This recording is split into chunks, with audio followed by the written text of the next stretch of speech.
Hello and welcome to another video. Today, we're in one of my favourite games of all time. This is Test Drive Unlimited 2 on the raggedy old Xbox 360. I wanted to make this video because Test Drive Unlimited Solar Crown is coming out soon. And by soon, I mean it's still over a year away. This is the middle of August 2021. But it made me want to play this again because Test Drive Unlimited 1 was actually the reason I bought a 360 back in, I think, about 2007. We're not playing it on that 360 because those things had a lifespan of about 15 minutes to an hour, depending on whether or not you were playing Crackdown, which I learned that lesson very quickly. But we are playing it on a 360 still. This is a 360 Elite, which I bought in, I think, around early 2010, maybe. Still going. You might be able to hear it. I don't know if it's going to come through on the audio, but it sounds like it's dying. Anyway, back to the point. This is Test Drive Unlimited 2, obviously the sequel. Also the last game made by Eden Games before Atari shut them down. Eden Games are still going. They have only made games for the Apple TV, Android, iOS, and the Nintendo Switch. But you know what? That counts. They're not really on the scale of this. Whoa. I've just caused an accident. Sorry. I was rambling. But we are on the first island of Ibiza, which is where you start the game as a lowly valet on a quest to stardom. Which, very relatable story, obviously. Extremely relatable. But that is how Test Drive started. Or this one, anyway. You do also visit the island of Oahu in Hawaii, which we're going to have a look at in another video, I think. But I thought I'd just have a quick drive around and kind of just show anyone who's not seen this game what it's all about, really. So, originally it did have an online component. You'll see another driver there, another player, wink wink, nudge nudge. Actually an AI, because the servers for this game died a long time ago. But Test Drive existed with this thing called MORE, which they called Massively Open Online Racing, which is an acronym I've not heard since this game came out. But it kind of worked in the sense that they wanted the game to feel like an MMO and have other players driving around with you, which is exactly the way it worked back in, 2011 when this game came out. But sadly, that is not to be anymore. Like I said, Eden Games kind of aren't the same anymore. Atari have nothing to do with the series. However, it is coming back in the form of Solar Crown, which will be out next year, like I said. And that's made by Kiloton, are the developers. Nacon are publishing it. And you might recognise those names from the World Rally Championship games, which is very exciting, because apparently the new Test Drive is going to use that engine, which is pretty damn good. In my rambling, I've driven off-road, which is not the best place for an Aston Martin One-77 to be. So I'm going to take it back on the road, and I think we're going to do a quick race. Just a little quick race while I'm rambling. I'm not sure about progress in this game that I've made. This save file, which, by the way, miracle that I still have save data for this game. This was a long time ago. A long, long time ago. At least 8 or 9 years, I would think. Okay, so I've dropped myself into an off-road race for some reason. I probably could have kept driving the Aston Martin if I'd really wanted to, but here we are, just to give you a taste of what it's like. I've started at the front, so you would think that I could, actually win this and not cock it up completely, but it has been a long time since I played this game.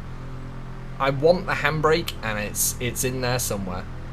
But I said at the start of this video, this was the series that got me to buy a 360.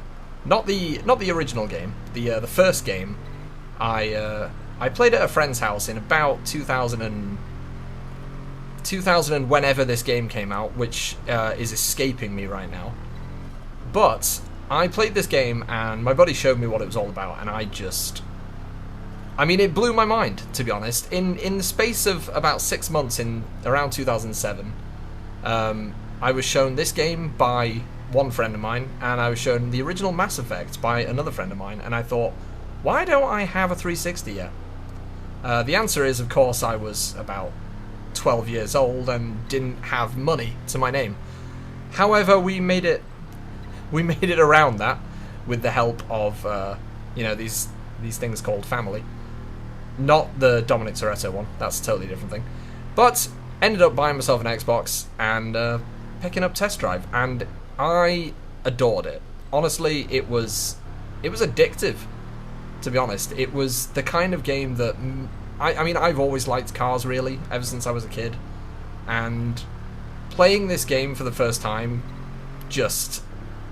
it's aged, of course, and it does look better than the original Test Drive Unlimited, but for its time, it was pretty astonishing. I mean, I remember playing this game and my dad was watching it, and we went to the pub with his friends that evening, and he was just ranting, in a good way, about how realistic this game looks, because that's, for that year, that's how impressive it was. I mean, obviously nowadays we've got like Forza Motorsport 7, we've got Forza Horizon, we've got Gran Turismo, we've got all sorts of games like that.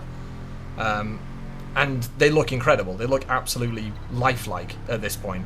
Upon filming this, I'm thinking about Forza Horizon 5, because that's just been announced, and that looks real. On a high-end computer, that looks real. And obviously this is not up to the same standards, but for its time, bloody good. So I'm expecting very big things from Solar Crown. I think it's going to be a really, really exciting game, and that's really what I'm looking forward to. And if any of you have seen any videos or streams that I've done before, I kind of talk shit about the nostalgia factor sometimes. I think to people talking about like games like Half-Life 2, I won, by the way. That was sick. I didn't even get overtaken. I rant about Half-Life 2 because I never played the original Half-Life, and I never played Half-Life 2 until about 2012. So, by my standards and playing other games from around that time, I thought Half-Life 2 looked like ass. And I still do. I'm sorry. It's pretty alright game. Not my favourite. I know that's slander on the internet. But the nostalgia factor that I make fun of so much is extremely present in this game, because I feel like a child again. I'm literally going grey as we speak. But playing this makes me feel like I'm a teenager again, because I loved it that much. Hello, friend. Would you like a race? I'm just kidding. And I'm just so excited. I just keep saying it, but I'm so excited to play the new one because it does feel like my childhood coming back. Sure, Atari kind of stomped all over that when Eden Games got shut down. But, it's coming back. It's coming back. And I'm very, very excited about that. So, that's that, really. That's Test Drive Unlimited 2. Like I said, I'm going to do another video of this. We're going to have a little drive around Hawaii in that video. It's going to be a nice and short one like this. I kind of just wanted to ramble a bit about Test Drive, I haven't even got into the best stuff yet. So, we'll see that next time. But I hope you enjoyed this rapidly aging person talking a little bit about one of his favourite games. And when I say it out loud, I sound like a maniac. But, again, you probably should be used to that by now. But anyway, give it a like, subscribe if you fancy, and I'll see you next time.